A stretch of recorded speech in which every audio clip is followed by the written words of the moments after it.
आप सभी का बहुत बहुत नमस्कार और स्वागत। आप सभी को पता है कि आज मैं एक खास विषय पर आपके साथ बात करने वाला हूं, बोलने के ऊपर। जी, और मैं सबसे पहले तो क्षमा चाहूँगा आप लोगों से कि मैं 2-3 मिनट लेट आया। थोड़ी कनेक्टिविटी की प्रॉब्लम थी, इस वजह से मैं नहीं आ पाया। Sorry for that. बहुत बहुत क्षमा चाहता हूँ आप लोगों से। आपका समय बिल्कुल व्यर्थ नहीं जाएगा, निश्चिंत रहें इस चीज़ के लिए। और आज जो टॉपिक है वो टॉपिक बहुत ही ज़्यादा इम्पॉर्टेंट है। Think before you speak. जी, बोलने के पहले सोचना जरूरी है। आप सोच रहे होंगे कि हम सभी तो बोलते हैं। जी बिल्कुल, हम सभी बोलते हैं। संवाद उस ऊपर वाले ने, ईश्वर ने, उस परमपिता परमेश्वर ने एक ऐसी शक्ति दी है इंसानों को बोलने की, जिसके द्वारा अपनी भावनाओं को वो एक दूसरे के पास संप्रेषित कर सकते हैं। आपकी भावनाएं, आपके एहसास, ये सारी चीजों का उद्गार हमारे बोलने से ही होता है। सवाल आता है इसमें कि भाई जब इतनी इंपॉर्टेंट ये चीज है कि इसी के द्वारा अपने सारे उद्गार को, अपने सारे अंदर की जो चीजें हमारी चल रही होती हैं, हमारी भावनाएं जो होती हैं, हमारी जो सोच होती है, उन सभी को हमने एक्सप्रेस करना है, बताना है, तो क्या ये अहम नहीं है कि इसको समझा जाए, इसको जाना जाए कि बोलना कैसे है, क्या बोलना है, क्या नहीं बोलना है, कैसे बोलना है, कब बोलना है, कितना बोलना है, किस प्रकार बोलना है, कब नहीं बोलना है, ज्यादा महत्वपूर्ण है। रादर ये बोलने के बहुत सारे मीडियम हैं, उसके द्वारा बोल सकते हैं, बहुत सारे माध्यम हैं। हम वर्बल कम्युनिकेशन भी करते हैं, हम नॉन वर्बल भी करते हैं। देह भाषा आप लोगों ने सुना होगा ना, बॉडी लैंग्वेज। बॉडी की भी एक लैंग्वेज होती है। एक ओपन बॉडी, कॉन्फिडेंट बॉडी दिखाता है। एक झुका हुआ बॉडी लो एनर्जी लेवल को दिखाता है। कभी कभी आंखों आंखों में ही बातें होती हैं, आपने सुना है ना, आंखों ही आंखों में बातें भी हो जाती है। आपके घर में बच्चा होता है, वो कुछ अगर परेशान कर रहा होता है, मम्मी केवल आंख दिखाती है और बच्चा चुप बैठ जाता है। क्या हुआ, मम्मी ने तो कुछ बोला नहीं, लेकिन आंखों ने वो बयां कर दिया। प्रेम करने वालों की तो बात ही अलग है। आंखों ही आंखों में इशारा हो गया, और आगे की लाइन आप जानते हैं, राइट। आंखों ही आंखों में इशारे भी होते हैं। लेकिन मैं उस टॉपिक पर नहीं जा रहा हूं आपके साथ। मैं जो टॉपिक पर जा रहा हूं आज आपके साथ, वो है वर्बल कम्युनिकेशन। हम वर्बली कैसे अपनी चीजों को एक्सप्रेस करते हैं, इस पे सारी बातें हैं। और तकरीबन हम लोग 25 मिनट एक साथ रहेंगे, और मैं कोशिश करूंगा आपको कुछ उदाहरण, कुछ एग्जाम्पल्स के द्वारा आपके साथ में कुछ संवाद कर पाऊं। ये भी एक माध्यम है ना बात करने का। तो मेरी बात अगर आप तक सही से पहुंच रही है, आप समझ पा रहे हैं, तो आप कमेंट बॉक्स में जाकर के यस टाइप करते जाएं, ताकि मुझे ये समझ में आए कि मेरी बातें आप तक बिल्कुल सही पहुंच रही है। आप मुझे सही से सुन पा रहे हैं, क्योंकि जब सही से सुन पाएंगे तभी चीजों को सही से समझ पाएंगे। अगर सुन नहीं पाएंगे तो समझना शायद मुश्किल होगा, राइट। तो ये बहुत ही इंपॉर्टेंट टॉपिक है, और चलिए इसको लेकर हम लोग आगे बढ़ते हैं कि हाउ टू स्पीक। मैं आपको देने जा रहा हूं 5 पॉइंट। Think before speak.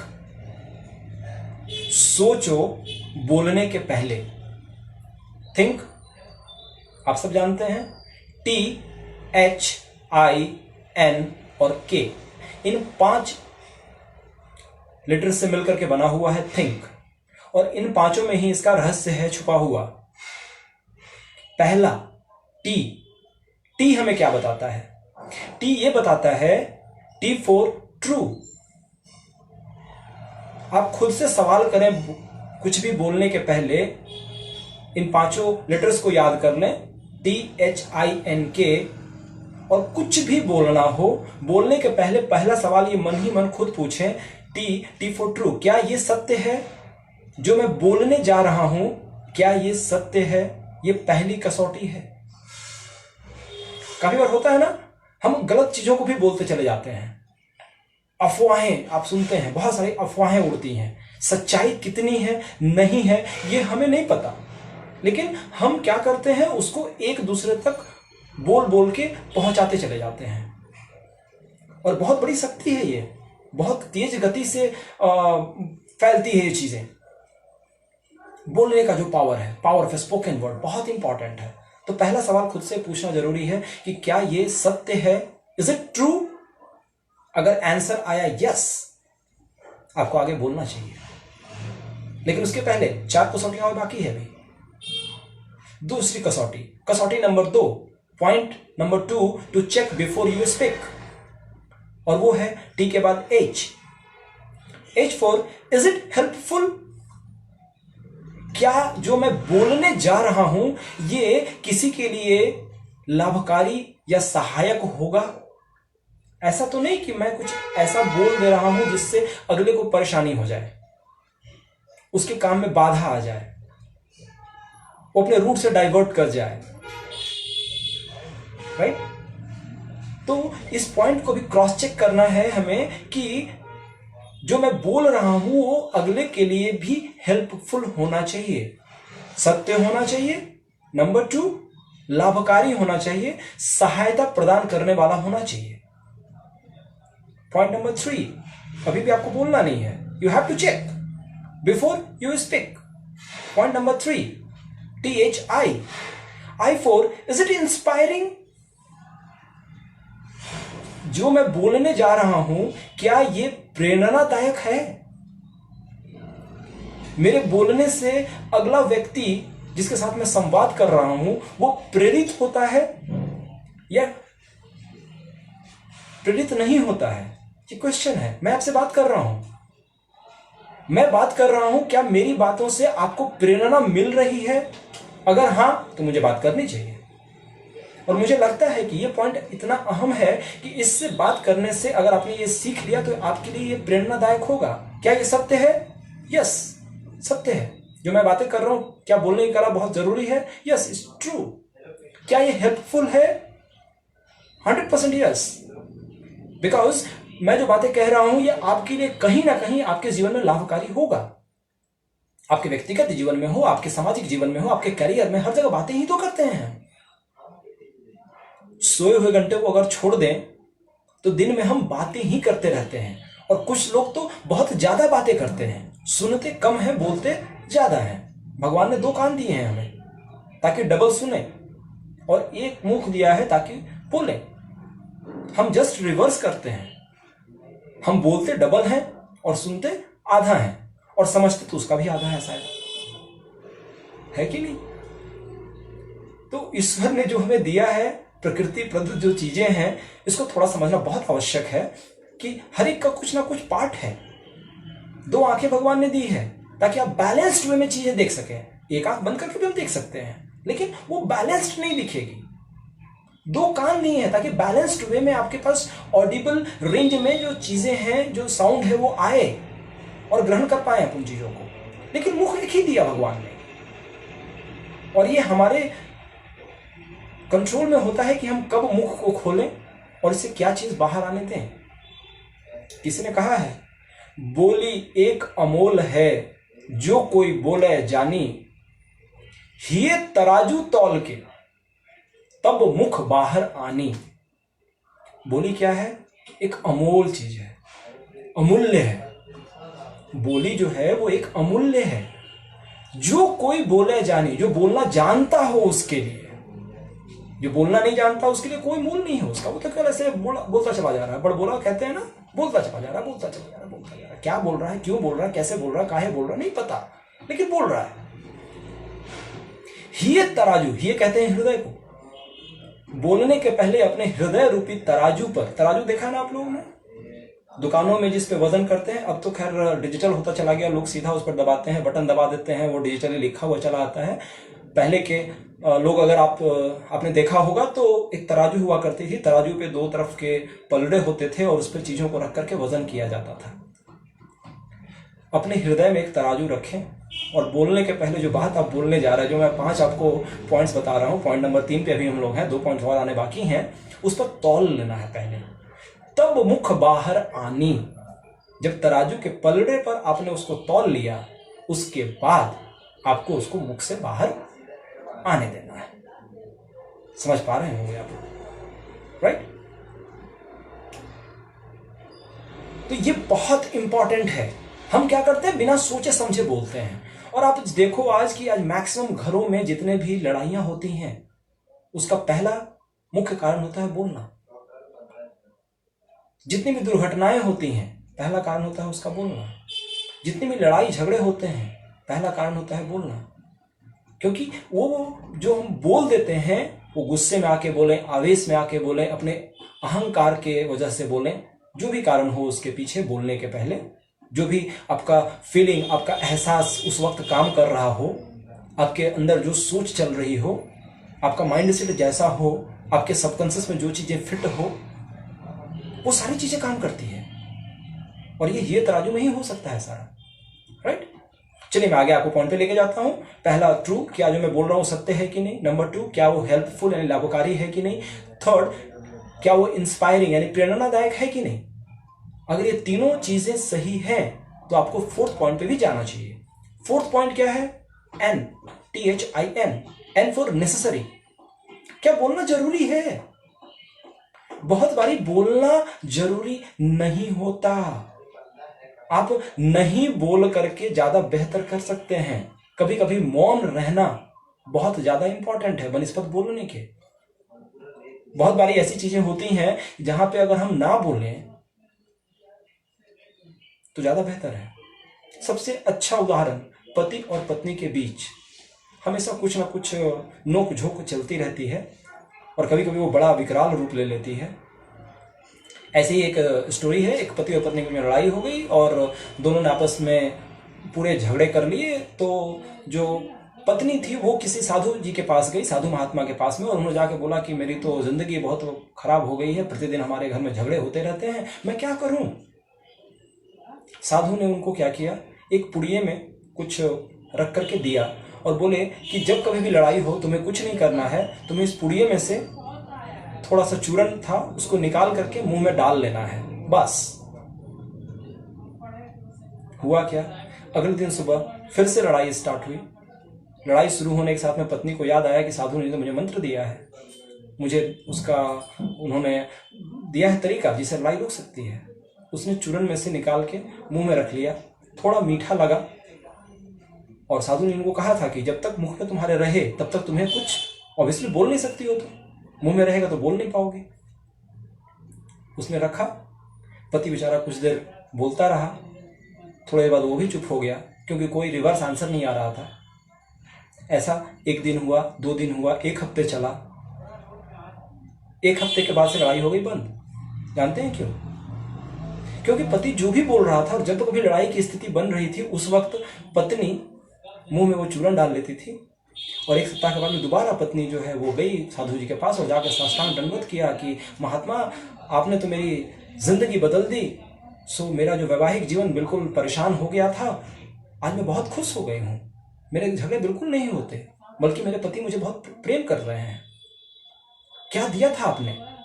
मुझे अपनी एक सहेली के लिए भी चाहिए। साधु ने उनको समझाया, बिटिया मैंने तुमको जो दिया था वो केवल चीनी का बना हुआ चूरन था, वो कोई दवाई नहीं थी। काम तो तुम्हारे नहीं बोलने ने किया, तुम बोल करके झगड़ों को बढ़ा देती थी। नहीं बोलने से तुमने कोई रिएक्ट नहीं किया, झगड़े नहीं हुए। बोलना नेसेसरी नहीं है, चुप रहना कहीं कहीं जरूरी है। एक अच्छा श्रोता ही अच्छा वक्ता भी बन सकता है। अप्लाई लाइफ में जरूर कीजिएगा इन पॉइंट्स को।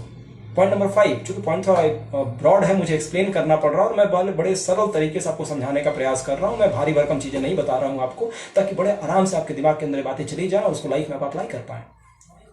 पॉइंट नंबर 5, THIN के फॉर काइंड। क्या ये दया से भरा हुआ है? क्या मेरे वाणी से निकले हुए शब्द किसी के लिए उसके घावों पर मरहम लगाने का काम करेंगे? वो बेचारा परेशान है, वो उदास है, वो जीवन की समस्याओं से त्रस्त है। क्या मेरे वर्ड्स उसके लिए एक दया का काम करेंगे? उसको एक नया संबल देंगे? उसके लिए एक सहारा बन पाएंगे? अगर ये सारी बातें आपने कसौटी पे कसा और ये पांचों के पांचों पॉइंट्स आंसर यस में आ गए, देन यू मस्ट स्पीक। अगर 5 में एक भी नहीं आया, मुंह पे ताला लगा लेना। एक शब्द बाहर नहीं आना चाहिए, क्योंकि अगर 5 में से एक भी कसौटी पे आप गए, आपका बोलना व्यर्थ, आपकी एनर्जी व्यर्थ, क्योंकि बोलने में साउंड इज एनर्जी। और मैं आप लोगों को बार बार बताता रहता हूं कि सारा खेल एनर्जी का है, पूरा गेम एनर्जी का है, सब कुछ एनर्जी ही है। और साउंड तो सबसे इंपॉर्टेंट है। इस पूरे ब्रह्मांड का निर्माण जो हुआ है वो एक नाद स्वर ओम है ना। ओम नाद स्वर कहते हैं, आदि स्वर कहते हैं। इसी से सभी चीजों की उत्पत्ति हुई, ऐसा हमारे वैदिक विज्ञानों में और शास्त्रों में बताया गया है, और ये बहुत अहम है। तो ये पांचों पॉइंट के अगर आंसर आपको निकल के आते हैं यस, आप जरूर बोलें, बिल्कुल go ahead, you must speak, correct. और इसको मैं रिलेट करना चाहूंगा आप लोगों के साथ कि जब कभी भी इस तरह की जो बातें होती हैं, जब आपको लगे कि बोलना है कि नहीं बोलना है, उसमें जस्ट आप एक टेक्निक का यूज करें। वो टेक्निक मैं देने जा रहा हूं आपको। उस टेक्निक का नाम मैंने खुद दिया है, मैंने इसको कहीं पढ़ा नहीं है, जो मैं अपने लाइफ में अप्लाई करता हूं। इस टेक्निक का नाम है pause technique. Pause, PAUSE, pause. Pause जानते हैं? पाउज करना यानी हल्का ब्रेक देना, अल्प विराम, नॉट पूर्ण विराम, अल्प विराम। लिखने के वक्त हम कहीं कहीं कॉमा लगाते हैं ना, पाउज करना। या आप वीडियोस प्ले करते हैं, वीडियो प्लेस करने के बीच में क्या करते हैं, टैप कर देते हैं तो वो पाउज हो जाता है, फिर ताकि आगे फिर देखना हो दोबारा प्ले करते हैं, दोबारा चलना स्टार्ट होता है। पाउज हम कब करते हैं? जब हमें करना होता है रिव्यू। आपने कुछ देखा और शायद हो सकता है उसके कुछ अंश आपको समझ में नहीं आए, तो हम क्या करते हैं, उसको पाउज कर देते हैं और या तो उस चीजों को फिर से दिमाग के अंदर समझने का प्रयास करते हैं या फिर से रिवाइंड करके देखते हैं ताकि वो चीजें समझ में आ जाए। सिमिलरली जब कभी भी बोलने का ऐसा मौका मिले और आपको लगे कि ये बोलना है नहीं बोलना है, just use pause technique. Count 1 to 10 internally, अंदरूनी दुनिया में 1 से 10 तक की गिनती गिनो और गिनने के समय में एक साथ 2 काम करते रहना है, गिनती भी चालू रहेगी। और ये 5 पॉइंट जो मैंने बताए, is it true, is it helpful, is it inspiring, is it necessary and is it kind? क्या ये सत्य है? क्या ये लाभकारी है? क्या ये प्रेरणादायक है? क्या ये जरूरी है? और क्या ये दयालुता से भरा हुआ है? अगर ये 5 चीजें का आंसर यस में आ गया, go ahead, time is yours, speak with the full strength, पूरे कॉन्फिडेंस के साथ बात करो, क्योंकि आपने 5 कसौटी को पास कर लिया है। Right, this was the pause technique. और बहुत बड़ी क्वालिटी है एक। मैं एक स्टोरी आपको और सुनाना चाहता हूं। वो स्टोरी है एक राजा की। एक राजा, पहले के वक्त के राजा बड़ा शिकार करने जाया करते थे। बोली में क्या पावर है आप समझो। राजा शिकार करने जा रहे थे, ऑब्वियसली उनके साथ उनकी सेना भी थी, मंत्री भी थे और भी सारे लोग थे, सिपाहियों की पूरी फौज थी। वो वन में शिकार करने चले गए। जाने के बाद राजा को लगी प्यास। जब राजा को प्यास लगी तो प्यास लगने के बाद उन्होंने तुरंत आदेश दिया, भाई मेरे लिए पानी का इंतजाम किया जाए। फटाफट मंत्री ने सुना, मंत्री ने तुरंत सेनापति को कहा, सेनापति ने अपना आदेश नीचे फॉरवर्ड कर दिया, फ्रॉम टॉप टू बॉटम। सैनिक के पास आदेश गया कि राजा के लिए पानी लेकर के आना है। सैनिक गया गांव में, वहां से नजदीक में ही ग्राम था, उस गांव में गया वो। वहां वो गया तो पहले कुएं होते थे। उस कुआं पे उसने देखा कि एक बूढ़ी महिला जो है वो, पहले के समय में रस्सी और बाल्टी हुआ करता था, उससे पानी लोग निकालते थे। शायद आप में से बहुत सारे लोगों ने देखा होगा। मुझे याद है बचपन में हमारे यहाँ कुआं था, उसमें से बाल्टी से निकालते थे हम लोग। अब तो खैर बहुत सारी चीजें बदल गई हैं। तो उस बाल्टी से वो पानी निकाल रही थी। सिपाही, भाई राजा का सिपाही है, छोटी बात थोड़ी है। राजा का सिपाही गया उसके पास और बोला, ए बुढ़िया मुझे पानी दो। राजा जी ने आदेश दिया है, मुझे पानी पीना है। बुढ़िया ने नजर घुमा के देखा, बोला, सुनो सैनिक, प्यास जिसे लगी है उसे कह दो आने के पानी पीने के लिए, मैं तुम्हें पानी नहीं दूंगी। सिपाही बेचारा मुंह बना करके चला गया वापस। जाके उसने कंप्लेन करी अपने सीनियर को। उसका सीनियर जो था उसने सीधे जाके बताया मंत्री जी को। मंत्री जी बोले, ऐसा कैसे, वो मना कर सकती है, मैं जाता हूं। मंत्री जी गए। मंत्री जी जाके के फिर से उसी बुढ़िया के पास पहुंचे और उन्होंने उनको कहा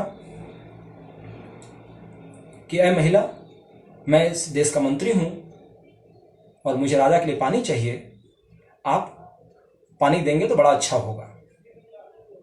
बुढ़िया ने फिर नजर घुमा के देखा उस बूढ़ी स्त्री ने और उन्होंने कहा, मंत्री जी, प्यास आपको नहीं लगी ना, प्यास जिनको लगी है उनको बोलिए आकर के पानी लेने के लिए, मैं आपको पानी नहीं दे सकती। मंत्री बड़ा आश्चर्यचकित हुआ कि इस बुढ़िया को कैसे पता कि मैं मंत्री हूं। वो गए और जाकर के राजा को बताया कि राजा जी, राजन, सो बड़ा आश्चर्य का विषय है, हमारे सैनिक गए तो उसने उसको सैनिक बोलकर संबोधित किया, मैं गया तो मुझे मंत्री बोलकर संबोधित किया। राजा भी बड़े आश्चर्य में आ गए। उन्होंने कहा कि कोई बात नहीं, मुझे प्यास लगी, उनका वचन बहुत सत्य है, वो सही कह रही हैं, मुझे जाना चाहिए, प्यास मुझे लगी है तो ऑब्वियसली मुझे ही जाना चाहिए। राजा गए। राजा वहां जाकर के सबसे पहले उन्होंने क्या किया, उनको प्रणाम किया, उनको बोला, हे माते, मैं प्यास से बहुत परेशान हूं, इतनी अधिक तीव्र प्यास मुझे लगी है कि शायद जल के बिना मेरा जीवन का अंत भी हो सकता है। अगर आपकी थोड़ी कृपा दृष्टि हो और आप मुझे पानी पिलाने की कृपा करें तो मैं आजीवन आपका ऋणी रहूंगा, आपका आभारी रहूंगा। जैसे ही राजा ने ऐसे शब्द बोले, उस बूढ़ी महिला ने तुरंत पानी लेकर के आई और बोली, बिल्कुल राजन, आइए, आपके लिए ये पानी जो बहुत मीठा है, मैं आपको पानी पिलाती हूँ। उस बूढ़ी महिला ने पानी पिला दिया। इस कहानी का सार क्या है? तीनों लोग पानी लेने ही गए थे, सैनिक, मंत्री और राजा, लेकिन तीनों की भाषा जो मैंने आपको बताया, भाषा के आधार पर कैटेगराइज हो गया कि कौन क्या है, कौन सैनिक है, कौन मंत्री है और कौन राजा है। आपकी बोलने की शैली, आपके बोलने की कला, आपके शब्दों का चुनाव इस बात को निर्धारित करता है कि आप कहां तक पहुंचेंगे। It's very vital point, right? इसीलिए मैं आपसे बात कर रहा हूं। संस्कृत में हम लोगों ने स्कूल में पढ़ा था, तीसरे वर्ग में, मुझे याद है, एक संस्कृत में एक श्लोक आता था, विद्वत्वम च निरपत्वम च नैव तुल्य कदाचन स्वदेशे पूज्यते राजा विद्वान सर्वत्र पूज्यते। कि एक विद्वान में और एक राजा में कभी भी तुलना नहीं की जा सकती। जो विद्वान होगा उसके पूरे संसार में उसकी पूजा होती है, लेकिन जो राजा है उसको केवल स्वदेश में ही पूजा होता है, अपने देश में ही उसकी पूजा होती है, उसको माना जाता है, आदर मिलता है उससे। स्वदेश पूज्यते राजा विद्वान सर्वत्र पूज्यते, राइट? और विद्वान कौन? जो बोलना जाने। बिल्कुल सही, आप समझ रहे हैं, करेक्ट। और इस बात का प्रमाण हमें मिलता है श्रीमद् भगवत गीता में भी।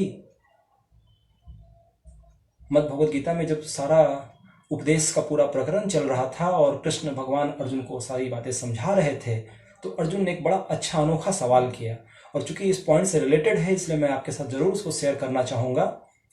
अर्जुन ने पूछा, स्थित प्रगस्य क्या भाषा, स्थित प्रगस्य का भाषा, समाधिस्थस्य केशव, स्थिति किम प्रभासेत, विकसति वर्जयेत किम। राइट? शायद समझ में नहीं आया हो, डोंट वरी, बड़े आराम से समझा देता हूं आपको इसको भी। उन्होंने पूछा कि जो स्थित प्रज्ञ है, स्थित प्रज्ञ किसे कहते हैं? स्थित प्रज्ञ कहते हैं मैन ऑफ परफेक्शन को, ऐसा व्यक्ति जो अपने हायर लेवल को अचीव कर चुका हो, मैन ऑफ परफेक्शन। तो मैन ऑफ परफेक्शन जो है वो अर्जुन पूछ रहे हैं, स्थित प्रगस्य किम भाषा, कि जो मैन ऑफ परफेक्शन होता है, जो हायर सोल होता है, वो कैसे बोलता है, कैसी भाषा उसकी होती है, किम भाषा, उसकी भाषा कैसी होती है। और समाधि स्थस्य केशव, और समाधि की स्थिति में, यानी कि जब बिल्कुल ऐसी स्थिति हो जब कि बहुत ज़्यादा तकलीफ भी हो, बहुत सुख भी हो, दोनों के बीच में बैलेंसिंग की स्थिति जब हो, उस वक्त वो किस तरह से रहता है, कैसे उसका बर्ताव होता है, कैसा उसका व्यवहार होता है। स्थिति किम प्रभासेत, वो क्या बोलता है, और किमा भी भाषित ब्रजेत किम, और किन चीजों को नहीं बोलता है। यानी पॉइंट 5 इसमें भी निकल के आते हैं। वो बोलता है कि जो मैन ऑफ परफेक्शन है, हे कृष्ण मुझे बताइए कि जो मैन ऑफ परफेक्शन है, जो कि समाधि स्थिति में है और अपने हायर लेवल को अचीव करने की स्थिति में है, टॉप लेवल पर है, वो कैसे बोलता है, कैसे चलता है, कैसे व्यवहार करता है, कब कब नहीं बोलता है, ये सारी बातें मुझे बताने की कृपा करें। राइट? और इस आधार पर कृष्ण जी ने उनको आगे की सारी बातें बताई। और वो बातें कौन सी थी? ये बातें वही थी जो मैंने आपको अभी थोड़ी देर पहले स्टार्टिंग से बताई। उन्होंने यही सारी बातें बताई उनको कि आपको कभी भी बहुत आवेग में जब हो आप नहीं बोलना है, बहुत क्रोध में हो नहीं बोलना है, बहुत आवेश में हो नहीं बोलना है। ऐसी वाणी का प्रयोग करें जो कि सभी के लिए हितकर हो, लाभकारी हो, प्रेरणादायक हो, सहयोगी हो, इनकरेज करने वाली चीजें हो। सत्यम ब्रूयात प्रियम ब्रूयात, सत्य बोलो, प्रिय बोलो, असत्य ना बोलो। बचपन से सिखाया जाता है ना, झूठ ना बोलो, है ना? तो क्वेश्चन करना है इस चीजों पे खुद से, इन 5 पॉइंट पे, क्योंकि ये ज्ञान जो है ये दिव्य ज्ञान है। श्रीमद् भगवद गीता में भगवान श्री कृष्ण ने अर्जुन को ये ज्ञान दिया था और वहां से ये सारी बातें निकल करके आती है। तो ये 5 पॉइंट लाइफ में बहुत इंपॉर्टेंट है। मैं एक बार आपके रिवीजन के लिए फिर से रिपीट कर दे रहा हूं और आप सभी से करबद्ध निवेदन है, विनम्र भाव से प्रार्थना है कि अपने अपने जीवन में, आप परिवार में हो या समाज में हो, अपने कैरियर में हो, अपने व्यवसाय में हो या किसी ऐसे व्यवसाय में हो जहां पे फॉर एग्जाम्पल नेटवर्क इंडस्ट्री, जहां बोलने का ही काम है,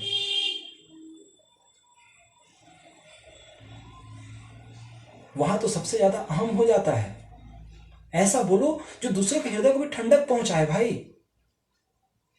अपने भी वो शीतल रहे, दूसरों को भी शीतल करे। ऐसी वाणी का प्रयोग करना चाहिए हमें। ये नहीं कि आप भी गुस्से में हो और आप ऐसे शब्द भी बोल रहे हो कि अगला भी गुस्से में आ जाए। नो, अगर अगला गुस्से में है तो आपको उसको शीतल करने वाली वाणी का प्रयोग करना चाहिए। तो ये 5 पॉइंट फटाफट रिवाइज कर लेते हैं हम लोग। यस, आपको याद हो गया होगा, लेकिन फिर से रिवाइज कर देता हूं आप लोगों के लिए। Is it true? क्या ये सही है? Is it helpful? क्या ये लाभकारी है? Is it inspiring? क्या ये प्रेरणादायक है? Is it necessary? क्या ये जरूरी है? और इज इट काइंड, यानी क्या ये दयालुता से भरा हुआ है? तो ये 5 बहुत इंपॉर्टेंट, बहुत अहम पॉइंट हैं जो कि बोलने में बहुत जरूरी है। और हमेशा मैं तो बार बार आपको कहता हूं कि पावर ऑफ स्पोकन वर्ड बहुत ज्यादा काम करता है, क्योंकि जो स्वर आपके हैं वो ब्रह्म के हैं। राइट? स्वर को ब्रह्म भी कहते हैं। वो उनका आदेश होता है तभी बाहर निकलती है चीजें। आपका सबकॉन्शियस माइंड में जो चीज पहले से फिट होता है वही चीजें आपके मुंह के द्वारा बाहर निकल के आती हैं। और जैसा आपके मुंह से बात निकलता है वैसा ही आपके साथ प्रभाव क्रिएट होता है। आपके वाक्य, आपके शब्द ही आपकी दुनिया का निर्माण करते हैं। मैं बार बार लोगों को सुनता हूं, मैं तो बहुत ऐसा हूं, वैसा हूं। No, never. Always speak what you want to be. हमेशा बोलिए मैं एक दिव्य आत्मा हूं, मैं एक प्योर सोल हूं, मैं एक शांतचित्त आत्मा हूं, मैं बहुत बेहतर इंसान हूं, मेरे पास एक करोड़पति का दिमाग है। You can see over here, I have a millionaire mind. Right? जीना इसी का नाम है, जीना इसी का नाम है। Correct? I have a successful mind. I am money magnet, I am success magnet, I am happiness magnet, I am wealth magnet. आज का दिन मेरा दिन है, आज का दिन बेहतरीन दिन है, आज का दिन शानदार दिन है। आज के दिन मैं अपने सारे रिकॉर्ड को तोड़ दूंगा, आज के दिन मैं सबसे प्रेम पूर्वक व्यवहार करूंगा, कि आज के दिन मैं क्रोध नहीं करूंगा, आज के दिन मैं ईर्ष्या नहीं करूंगा, आज के दिन मैं द्वेष नहीं करूंगा, राइट? आज मैं बिल्कुल स्वस्थ रहूं, आज मैं बिल्कुल शानदार हूं, आज मैं शांत हूं। करेक्ट? तो ये सारी चीजें जो पॉजिटिव हो वही हमने बोलनी है, और यही सत्य है। आप वास्तव में प्योर सोल हैं। वो तो इम्प्योर हम लोगों ने खुद कर लिया ना अपने आप को, है तो प्योर सोल, क्योंकि हम अंश किनके हैं? उनके ही तो अंश हैं, तो उनका अंश भी वही होगा ना। पूर्णमदः पूर्णमिदं पूर्णात् पूर्णमुदच्यते पूर्णस्य पूर्णमादाय पूर्णमेवावशिष्यते। पूर्ण में से यानी इन्फानाइट में से अगर इन्फानाइट को जोड़ दिया जाए तब भी इन्फानाइट ही होगा, इन्फानाइट में से इन्फानाइट निकाल भी दिया जाए तब भी इन्फानाइट ही रहेगा। तो हम तो उस पूर्ण आत्मा के अंश हैं, तो पूर्ण में से माइनस अगर किया जाए तब भी वो पूर्ण ही रहेगा, वो इन्फानाइट ही रहेगा। आपके अंदर इन्फानाइट पोटेंशियल है, असीमित क्षमताएं हैं, असाधारण प्रतिभा है, केवल इसको बोलना जरूरी है। ये सत्य भी है, ये आपके लिए लाभकारी भी है, ये आपके लिए प्रेरणादायक भी है, ये आपके लिए जरूरी भी है, और ये आपके लिए दया से भरा हुआ भी है। इसलिए हमेशा पॉजिटिव वर्ड्स को यूज करें, never use negative for anything, ना अपने बारे में ना किसी और के बारे में, हर चीज के बारे में अच्छा। मैं तो रोजाना इवन कोरोना को मैं वरदान मान रहा हूं, राइट? इस कोरोना की वजह से नेचर ठीक हो गया, इस कोरोना की वजह से लोगों को घर पे समय बिताने का मौका मिल पाया, इस कोरोना की वजह से लोग बहुत सारी चीजों को सीख पा रहे हैं, इस कोरोना की वजह से लोग हाइजीन का ध्यान रख रहे हैं। जो व्यक्ति दिन भर में हाथ नहीं धोता था आज दिन में 10 बार हाथ धोता है। तो दूसरे एंगल से क्या ये कोरोना भी एक वरदान नहीं हुआ क्या? अगर हम चीजों को जैसा संदेश देते हैं वैसा ही बढ़ के आता है, राइट? हम अभी सभी लोग अपने घर से संदेश दे सकते हैं कि हमारा पूरा विश्व बिल्कुल स्वस्थ है। सभी लोग बोलना शुरू करें, ये पावर काम करेगा, ये पावर मिल करके यूनिवर्सल एनर्जी बन जाएगी, और पूरी कंबाइंड वर्ल्ड की एनर्जी मिलकर सभी लोग ये बोले हम सभी लोग स्वस्थ हैं, हम सभी लोग खुश हैं, हम लोग सभी लोग शांत हैं, हमारा विश्व जो है बिल्कुल रहने लायक स्थान है, सब कुछ बहुत शानदार है, वंडरफुल दुनिया है, कमाल की दुनिया है, अविस्मरणीय दुनिया है, मजा आ गया रह करके, ऐसी जिंदगी से मुझे बहुत प्यार है। सभी लोग बोलना शुरू कर दें, ये कंबाइंड एनर्जी मिलकर के मिरेकल क्रिएट कर देगी। चलिए, तो ये सारे कुछ बातें थी जो मैं आपके साथ शेयर करने के लिए चाह रहा था, और आई होप कि ये जो मैंने थीम लिया था ये 5 पॉइंट आपके लिए इफेक्टिव हुए होंगे। इनको जरूर अप्लाई कीजिएगा, और इस पे अगर आपके मन में कोई भी सवाल अगर हो तो आप मेरे से जरूर उसको कमेंट बॉक्स में डाल करके मेरे से बात कर सकते हैं।